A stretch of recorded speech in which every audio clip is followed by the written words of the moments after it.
Pak. Kalau ustaz, saya tidak, cuma istriku lebih berani.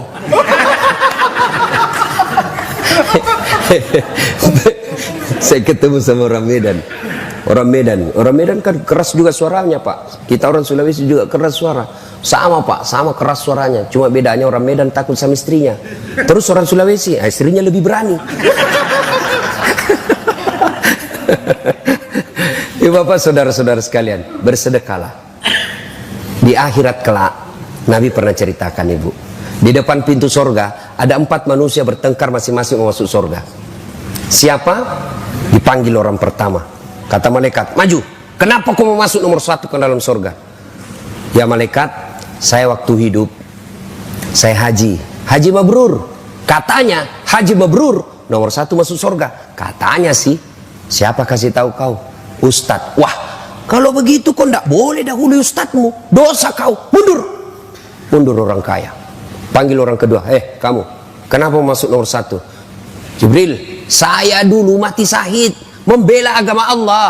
Katanya orang mati syahid nomor 1 masuk surga. Katanya. Siapa kasih tahu kau? Ustadz. Wah, sama. Tidak boleh kau dulu ustadzmu. Dosa kau. Mundur. Panggil orang ketiga. Kau, saya dulu kaya. Rumahku besar di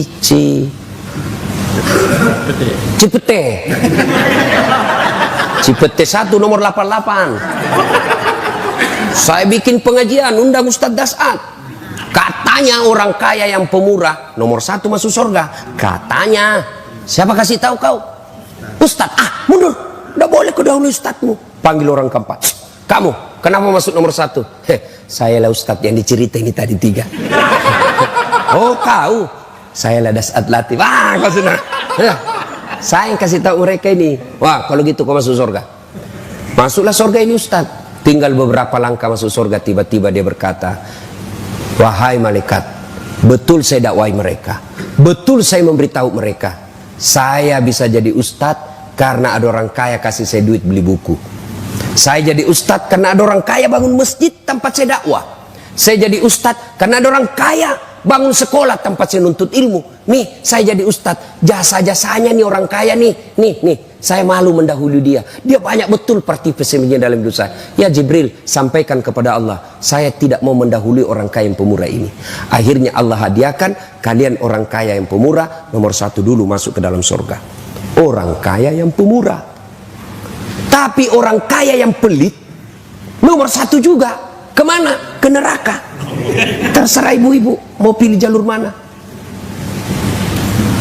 Ibu-ibu yang sudah kaya, jangan lupa investasi untuk akhirat. Bawa itu berlianmu ke akhirat. Bawa itu jamrutmu ke akhirat.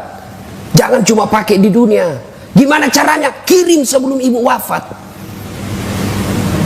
Enaknya itu kita jadi orang kaya, Bu. Ada nikmat yang orang lain tidak miliki sebagai orang kaya. Apa? Status sosial. Ibu coba pakai emas palsu. Tidak ada orang percaya bilang palsu. Coba pakai. Semua orang bilang asli. Palsu. Tidak mungkin mas orang kaya pakai palsu. Itu enaknya dia orang kaya. Tapi orang miskin biar dia pakai asli. Dari mana dia dapat itu? Itu enaknya jadi orang kaya. Maka saya seandainya kaya palsu aja aku pakai semua. Pak. Nah, maka yang baik. Nah, itu saya sudah sedikit lagi saya ini. Ada itu sawah di kampung. Sudahlah, kau jual itu, bikinkan masjid. Mudah-mudahan masjid itu menjadikan saya nanti di sorga. Di akhirat penantian alam kubur, tenang hidupku. Pak, saya mau nanti tempat tidurku seperti di dunia ini. Spring bed, ber-AC, enak di dalamnya. Saya mau, kirimlah spring bed ke panti asuhan. Saya mau terang kuburku nanti di akhirat. Kirim. Karena ibu dikubur, ibu bukan menanti 1 tahun. Bukan menanti 100 tahun. Menanti sampai hari kiamat.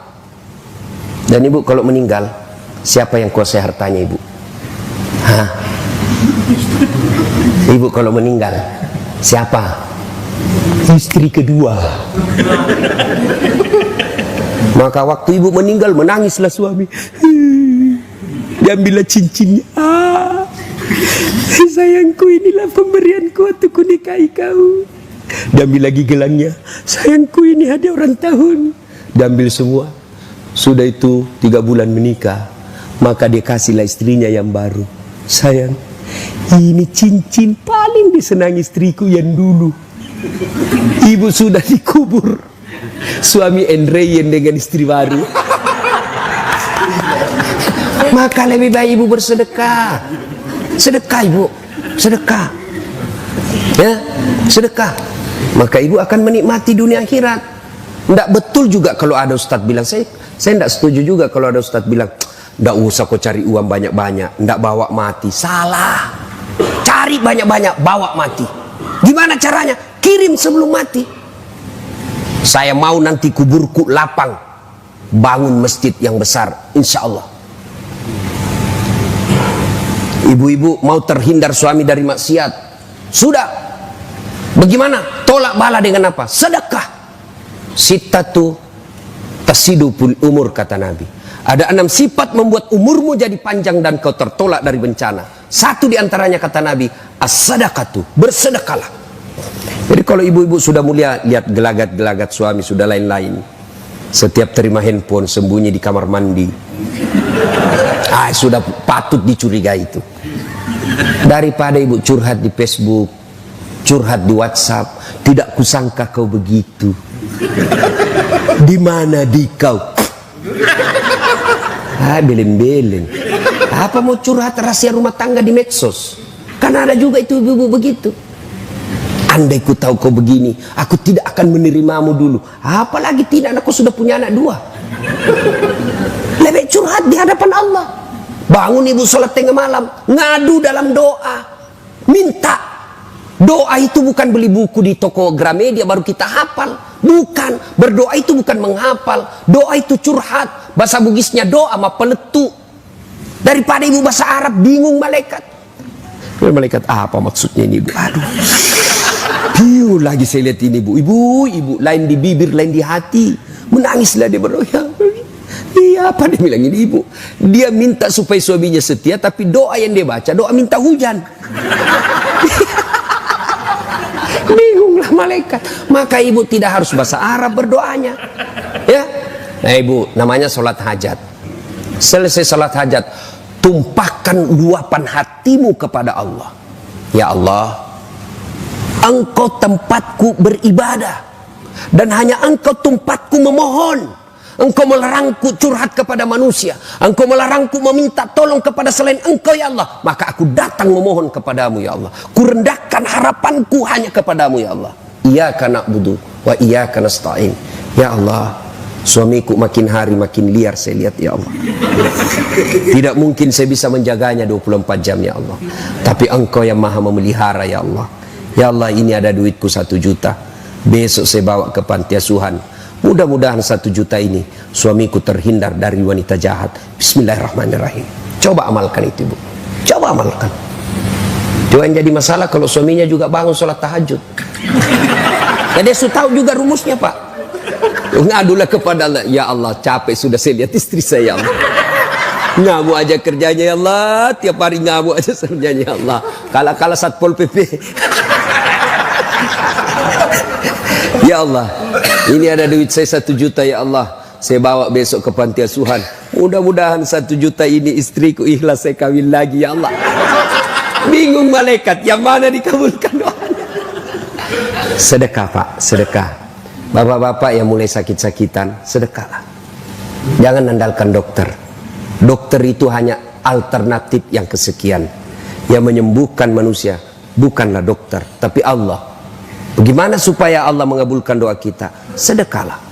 Datang ke panti asuhan, kumpulkan, bawa, makasih langsung antara tangannya bapak dengan tangannya itu anak. Tidak usah pakai sopir, tidak usah bawa pembantu, tidak usah orang lain. Tangannya bapak dengan tangannya itu anak. Itu yang disebut memuliakan anak yatim. Lalu minta, nak doakan saya, rumah tanggaku bahagia, bisnisku sukses. Begitu anak yatim ini mengatakan amin, itu doa. Tidak harus dia salat. Begitu, nak doakan saya ada masalah, nak doakan saya supaya selesai masalah saya tahun ini. Begitu anak ini tulus mengatakan amin, menggetarkan arasnya Allah. Sedekah. Ibu-ibu ada masalah, sedekah. Makin ibu pelit, sudah sewajarnya dikeluarkan, tidak dikeluarkan, maka Allah tegur kita. Dipaksa keluar duit kita, tiba-tiba apa? Ada masalah yang lama disembunyi, ternyata dapat kasusnya oleh polisi.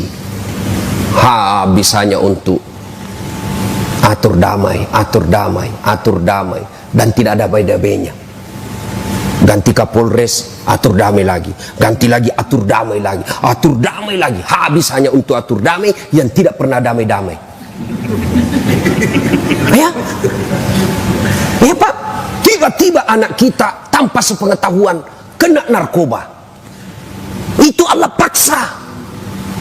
Tiba-tiba kena kita penyakit yang belum tahu apa dokter katakan, tapi saya sakit dok, kok begini, dokter periksa tidak ada penyakitnya. Itu Allah tegur, kau terlalu pelit. Sedekahlah agar Bapak Ibu sehat walafiat.